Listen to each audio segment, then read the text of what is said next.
Assalamualaikum warahmatullahi wabarakatuh. Innal hamdalillah nahmaduhu wa nasta'inuhu wa nastaghfiruh wa na'udzu billahi min syururi anfusina wa min sayyiati a'malina may yahdihillahu fala mudilla lahu wa may yudlil fala hadiyalah. Asyhadu an la ilaha illallah wahdahu la syarikalah wa asyhadu anna Muhammadan abduhu wa rasuluh. Allahumma shalli wa sallim ala Muhammadin wa ala alihi wa sahbihi ajma'in, amma ba'd. Ya ayyuhalladzina amanu taqullaha haqqa tuqatih wa la tamutunna illa wa antum muslimun. Alhamdulillahirabbil alamin. Pagi ini kita masih diberi kesempatan oleh Allah Subhanahu wa taala untuk mentadaburi ayat-ayatnya dan mengkaji hadis Rasulullah sallallahu alaihi wasallam. Yang hanya kepadanya lah kita berharap ridhonya agar kita dan keluarga kita dijadikan oleh Allah Subhanahu wa taala ahlul Quran dan ahlul jannah.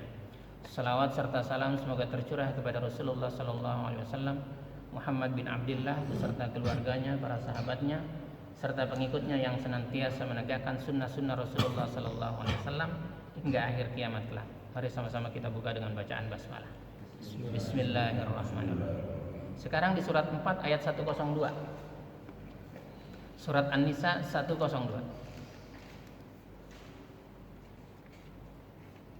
Ya, silakan dibaca.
Sujud telah menyempurnakan satu rakaat, maka hendaklah mereka pindah dan dari belakangmu untuk menghadapi musuh, dan hendaklah datang golongan yang lain yang belum sholat, lalu mereka sholat denganmu, dan hendaklah mereka bersiap siaga dan menyandang senjata mereka. Orang-orang kafir ingin agar kamu tengah terhadap senjatamu dan harta bendamu, lalu mereka menyerbu kamu sekaligus. Dan tidak mengapa kamu meletakkan senjata-senjatamu jika kamu mendapat suatu kesusahan karena hujan dan karena kamu sakit.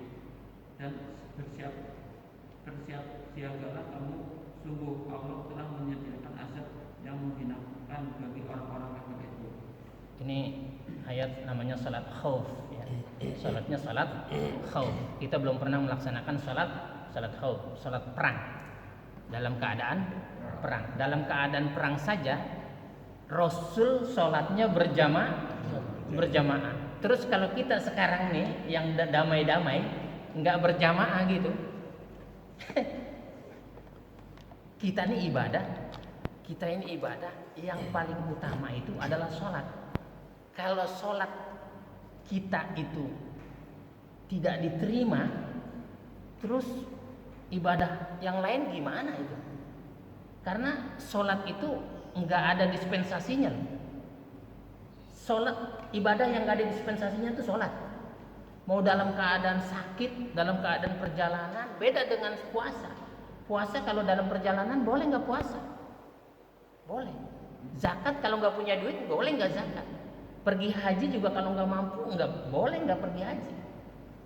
Tapi kalau sholat, Anda punya duit, Anda tidak punya duit, Anda sehat, Anda sakit, tetap sholat. Nggak ada dispensasinya sholat. Dan berjamaah. Gitu. Kecuali dia dalam keadaan sakit. Gitu. Jadi dalam keadaan perang pun kita berjamaah sholatnya. Bagaimana caranya sholat berjamaah dalam keadaan perang? Kata Allah, dan apabila engkau Muhammad berada di tengah-tengah mereka sahabatmu, lalu engkau hendak melaksanakan sholat bersama-sama mereka, maka hendaklah segolongan dari mereka berdiri sholat besertamu dan menyandang senjata mereka. Berdiri dia depan satu shaf, berdiri. Kemudian apabila mereka yang sholat besertamu sujud telah menyempurnakan satu rakaat, sudah satu rakaat dia bangun, dia mundur belakang, ganti yang ini, imamnya tetap. Ntar kita praktek. Kan kita nanti kalau perang sama orang-orang kafir, tetap aja berjamaah, tetap ini dipakai. Gitu. Kalau sekarang dijelaskan oleh Allah dalam keadaan perang pun harus berjamaah, kita ada apa yang nggak berjamaah? Terus mau diapa? Mau diharapkan sama apa agama? Agama berharap apa? Nggak ada. Gitu, ya. Kemudian apabila mereka yang sholat bersertamu sujud telah menyempurnakan satu rakaat, maka hendaklah mereka pindah dari belakangmu untuk menghadapi musuh. Pindah, ngadepnya ke musuh. Musuh ada di sana, ngadepnya ke sana. Musuh ada ke sana, ngadepnya ke sana. Musuh ada ke sana, ngadepnya ke sana. Maju nih. Gitu. Dia satu rakaat. Ini kan tadi belum nih. Nah, sekarang satu rakaat. Nih, ya. Dan hendaklah datang segolongan yang lain yang belum sholat lalu mereka sholat denganmu. Dan hendaklah mereka bersiap siaga dan menyandang senjata mereka. Sholatnya pakai senjata, boleh. Gitu. Kalau dia punya ribet senjatanya, taruh sini. Kalau pakai pistol doang, enggak usah, tak taruh di sini. Ya. Orang-orang kafir ingin agar kamu lengah terhadap senjatamu dan harta bendamu. Kalau kamu di sini ini enggak berjamaah, seneng kafir tuh. Oh, paling seneng tuh kafir tuh. Kalau masjidnya kosong, disumbang aja sama dia. Pokoknya yang penting gue nyumbang gak apa-apa. Yang penting jangan ada orang sholat di masjid. Nah itu kafir tuh, senang tuh. Lalu mereka menyerbu kamu sekaligus. Nanti langsung kayak dulu, ya kan? Orang-orang PKI ngajar tuh orang-orang beriman, dihajar habis. Dan tidak mengapa kamu meletakkan senjata-senjatamu jika kamu mendapat satu kesusahan karena hujan atau karena sakit. Dan bersiap-siagalah kamu. Sungguh Allah telah menyediakan azab yang menghinakan bagi orang-orang kafir itu. Kemudian 103-nya. Selanjutnya, apabila kamu telah menyelesaikan sholatmu, tuh kalau udah sholat nih, kata Allah, udah selesai sholatnya nih, ingatlah Allah ketika kamu berdiri. Nah, jadi berzikirnya sambil berdiri kalau perang boleh, gitu. Kalau udah selesai, gitu. Dan pada waktu duduk dan ketika berbaring, ketika waktu sakit, tetap berzikir. Kemudian apabila kamu telah merasa aman, udah aman kayak gini nih, ini aman nih sekarang nih, kan kita nggak perang nih. Nah kalau sudah aman, maka laksanakan sholat itu sebagaimana biasa. Nggak usah sop depan mundur, sop belakang maju, nggak boleh, gitu. Nah gitu. Sungguh sholat itu adalah kewajiban yang ditentukan waktunya atas orang-orang yang beriman. Kalau sudah adzan berkumandang, lu datang masjid. Sudah ada ketetapannya. Apa dia bilang? Tak tanggung lah, depan lah.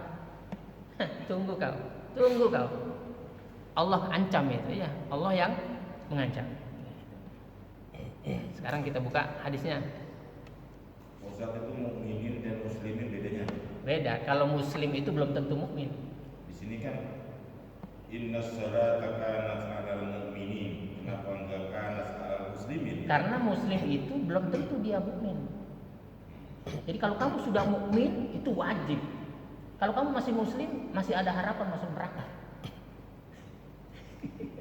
Kalau muslim kan dia baru orang Islam. Nih, dia orang Islam. Rukun Islam yang pertama syahadat. Dia baru syahadat nih, ya kan? Sejak lahir kita sudah syahadat, betul nggak? Bahkan setiap sholat kita syahadat. Sholat. Kemudian dia sholatnya dengan benar nih. Sholatnya dengan benar. Kemudian dia puasa dengan benar juga. Dia zakat. Orang zakat makanya di ini nunjuk-nunjuk. Jadi kalau orang kaya nggak boleh nunjuk. Kalau orang miskin nggak boleh nunjuk-nunjuk, ngatur-ngatur. Ini begini ya, ini nggak boleh. Kan ini syahadat nih, ini syahadat. Makanya kalau orang sholat dikasih jari manis. Orang kelihatan sholat terus ke masjid pasti manis kelihatan. Ya kan? Kenapa ini lebih tinggi puasa ini? Karena hawa nafsunya terlalu tinggi. Ini Allah bikin 5 jari ini gak ada yang sama loh. Nah yang keempat ini yang berzakat. Yang berzakat saja yang boleh ngatur. Gak boleh orang miskin tuh ngatur gitu. Udah miskin ngatur lagi. Kalau pinter. Makanya haji itu ya jempol. Dia gede meskipun pendek gede. Kalau dia mabrur haji good. Gitu kan? Tapi kalau dia nggak benar, ini Islam nih. Maka kalau dia mau beriman, dia harus beriman kepada Allah dan Rasulnya. Bagaimana cara beriman kepada Allah? Dia ma'rifatullah. Bagaimana dia ma'rifatullah? Dia tahu rukun-rukunnya. Dia tahu syarat-syaratnya. Dia tahu mengenal dirinya dengan mengenal Allah. Bagaimana cara mengenal Allah? Dia kenal firman-firman Allah. Gitu nggak? Kayak gini nih. Kenal Oma Irama? Kenal? Lagunya apa? Kalau kenal Allah, dia full hafal nggak firman Allah? Hafal. Berarti yang dimaksud makrifat itu mengenal Quran. Ya sekarang mau makrifat bagaimana kalau Qurannya dia nggak tahu? Petunjuknya ada di sini. Petunjuknya ini bagaimana mengenal Allah itu. Kalau ditanya, Allah di mana? Allah sudah bilang di surat Toha, alal arsy. Bagaimana arsy-nya itu? Di atas air. Disebutkan. Allah itu di atas air disebutkan. Cukup saya. Di surat tahu? Surat berapa? 20. Bukan, arsy-nya di atas air. Coba lihat di surat 11 ayat 7. Ini mengenal Allah nih. Dari sini kita mengenal karena Allah sendiri yang berfirman.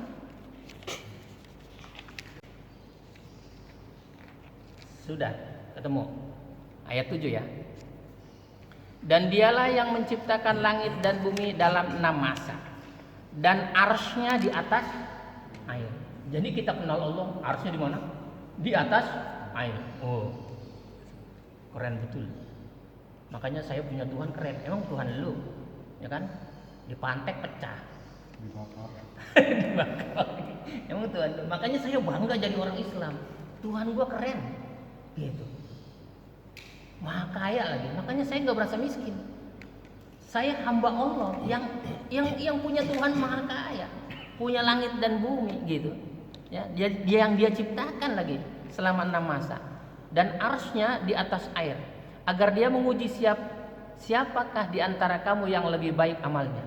Jadi Allah menguji kita, siapa yang lebih baik amalnya. Jika engkau berkata kepada penduduk Mekah, sesungguhnya kamu akan dibangkitkan setelah mati, niscaya orang-orang kafir itu akan berkata, ini hanyalah sihir yang nyata.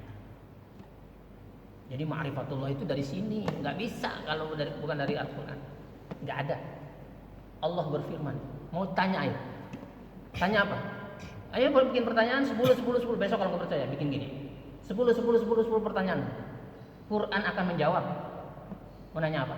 Tentang sholat, puasa, zakat, haji, tentang apa lagi? Mandi junub, ada nggak di Al-Quran? Ada semua. Anda bertanya, Quran menjawab, selesai.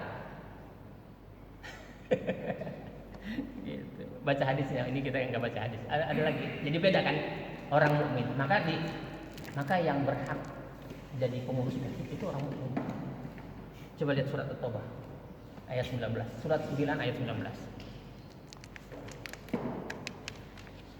Jadi kalau masih Islam nggak boleh itu. Saking ketatnya tuh Allah tuh. Ngurus masjid aja ada di masjid, ada di Al-Quran.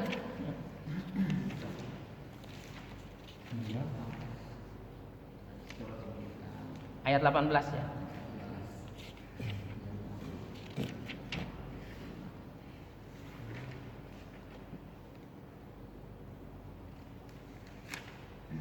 Coba baca artinya aja. Sudah ketemu. Sesungguhnya yang memakmurkan masjid Allah hanyalah orang-orang yang beriman kepada Allah dan hari kemudian. Itu yang pertama tuh. Jadi kalau yang beriman itu idza dzukirallahu wajilat qulubuhum. Kalau dia mendengar adzan dia getar, dia masuk datang ke masjid, dia yang berhak dan pantas kata Allah. Sesungguhnya yang memakmurkan masjid hanyalah orang-orang yang beriman kepada Allah dan hari kemudian, serta tetap melaksanakan sholat 5 waktu. Dia datang ke masjid. Kalau dia nggak di masjid sini, masjid luar nggak apa-apa. Yang penting dia masuk masjid. Yang penting dia masuk masjid. Nggak ada alasan. Saya mah badannya masih kotor, bajunya nggak ada. Karena sholat itu nggak boleh ada alasan. Ya. Serta tetap melaksanakan sholat, menunaikan zakat. Jadi yang pantas itu yang berzakat, jangan yang nerima zakat. Kalau dia masih nerima zakat, nggak pantas dan nggak boleh kata Allah. Kemudian dan tidak takut kepada apapun kecuali kepada Allah. Takutnya hanya kepada Allah, nggak takut sama orang. Maka mudah-mudahan mereka termasuk orang-orang yang mendapat petunjuk. Kalau gini orang-orang mudah-mudahan kata Allah dapat petunjuk. Kalau enggak dapat petunjuk. Ya. Saking ketatnya tuh Allah mengatur. Segala lini diatur di dalam Al-Qur'an. Ya. Ya, kita baca hadis satu nih, belum baca hadis nih. Ya. Kemarin sampai nomor berapa sih hadisnya, Min?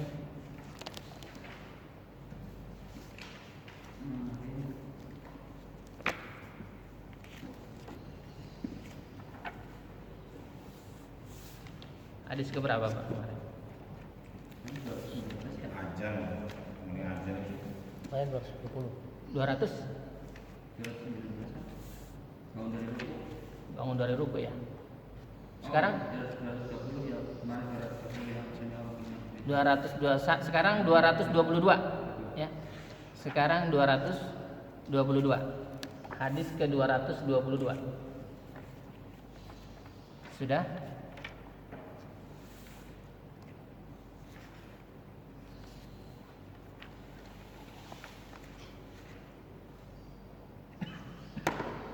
Bismillahirrahmanirrahim. Hadits Ubadah bin Samit radhiyallahu anna Rasulullah sallallahu alaihi wasallam qala la salata liman lam yaqra bi Fatihatil Kitab. Diriwayatkan dari Ubadah bin Samit radhiyallahu bahwa Rasulullah sallallahu alaihi wasallam bersabda, tidak sah salat seseorang yang tidak membaca Al-Fatihah. Ada di sini pernah imam salat enggak baca Fatihah? Ada. Pak Wawan kaget. Udah gak usah cerita, Pak Wawan kan kaget jadinya tuh. Sholat nggak baca Fatihah, langsung surat. Ada. Kita jadi bingung kita ya kan, bingung. Akhirnya apa? Kamu tahu? Pernah siapa yang ikut? Iman. Hah? Jangan. Udah jangan ngomongin ya kan. Gitu. Saking apanya tuh? Nggak mengerti, pengen jadi imam. Tuh. Akhirnya kayak begitu. Yang celaka bukan hanya dirinya, penumpangnya celaka semua. Penumpangnya celaka masuk jurang tuh bisnya itu. Itu kan. Habis ya, dua. Satu lagi, biar dua hadis. Yang 223-nya ya. Diriwayatkan dari Abu Hurairah radhiyallahu anhu, ia berkata, dalam setiap sholat Al-Fatihah harus dibaca. Maka apa-apa yang Rasulullah sallallahu alaihi wasallam perdengarkan kepada kami memperdengarkan kepada kalian. Jadi kalau Rasul sholat, bacaan Fatihahnya Alhamdulillahirabbil alamin. Bilangin juga sama orang begitu. Gitu. Kan hadisnya kayak begitu ketika sholat. Dan apa-apa yang dipelankan oleh Rasulullah, ya, kalau sholat jahar ada 3 kan? Subuh, maghrib dan isya. Nah, kalau yang dipelankan 2 ya, Zuhur dan asar. Kami pelankan dari kalian. Jika engkau tidak menambah selain membaca Al-Fatihah, maka itu sudah cukup. Nggak baca surat boleh. Gitu. Yang penting Fatihah. Kemudian jika engkau menambah maka itu adalah lebih baik. Sepanjang tambahannya banyak dan panjang bacaannya, itu lebih baik, semakin baik.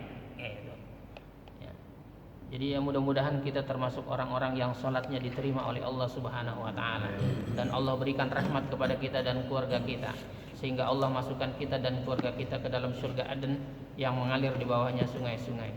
Subhanakallahumma rabbana wa bihamdika asyhadu an la ilaha illa anta astaghfiruka wa atubu ilaik.